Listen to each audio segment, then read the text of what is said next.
Hello everyone, Adam here from CRT, and today we're looking again at my custom 3D printer, specifically this time the XY joiner, or the bit that joins the X-axis gantry to the Y-axis rails.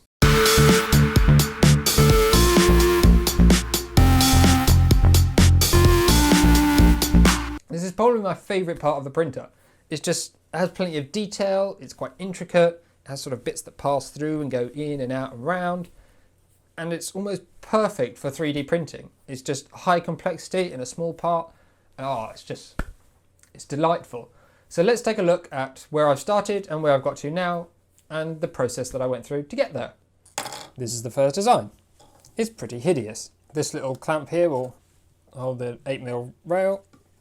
This area at the back is used in combination with the clamp and a bearing. Again, holds the rail. This is for a belt to go through. This is for a idler gear. So the idler gear there's two positions on here for idler gears. One goes in here and the other goes in here. This area up here is so a screw can come through here and a nut trap is in here. I thought I was going to be using M5 because I thought the bearings had a larger inner diameter than they actually do. So the holes are oversized here.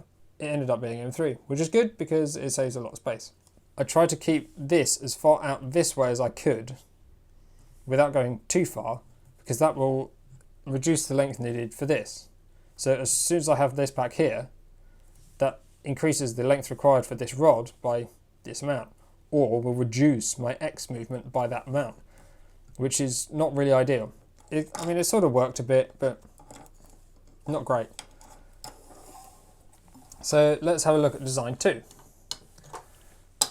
In comparison to the first, you can see how the clamps for the shafts are sort of at the back of the design, near the X-axis, near the Y-axis area, and the print orientation is completely different.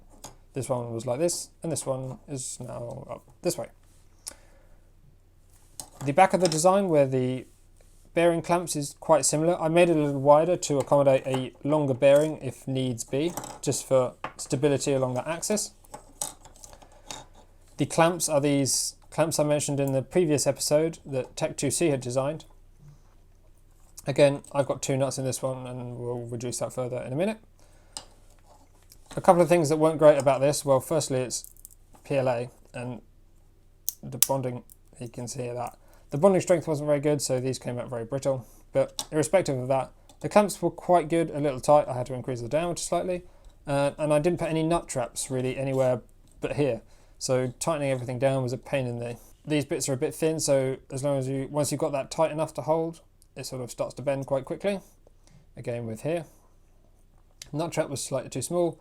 The area for the belt was slightly too narrow and not quite in the right place. So yeah, that's that design. Obviously the clamp for this design is just sort of the same, but wider. So this is the next design, the third design. It is really quite similar. Spot the difference. Basically nut traps in all sorts of locations. There's also a sort of ring around here to stop the idler, because the idler bearing is static in the center but moves around the outside, so I put a little ridge there to stop the edge rubbing, which was not on this one. Some increased thickness here. Still got the 2 holes at this point. You can hear the difference. So this is quite densely printed PETG and this is PLA. PLA, PTG, PLA, PTG, PLA, PTG. Anyway, so this is not precisely the final design, but it's basically exactly equal to the final design compared to this one. But firstly, you can see this one is slightly narrower. That's because, again, I've got some IGUS bearings. Lucky me. So the back inside is designed to hold an IGUS bearing and obviously a clamp to suit. The nut traps are slightly improved over the other ones. I've added this slight ridge here. I don't know if you can see the difference there. That's just to help this one touch the end stop once it's positioned in. Single nut for these.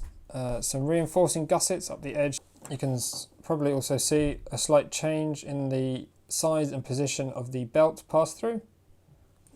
I've also rounded these corners, so as I mentioned in the previous episode, when I put belts in a square hole, obviously it doesn't go around the square hole. Duh. So that's rounded nicely here, just so it, put the belt in, it immediately comes out. And I think that's all about there is to that XY joiner. So that's it now for the X and Y axis, just as easy to go. Oh, and the electronics, they're fairly important to actually make something move. Anyway, I've left a link in the description to Tech2C's channel. Click here to watch one of my videos and click here to subscribe to moi. Anyway, like if you liked it, thank you very much for watching. This has been CRT.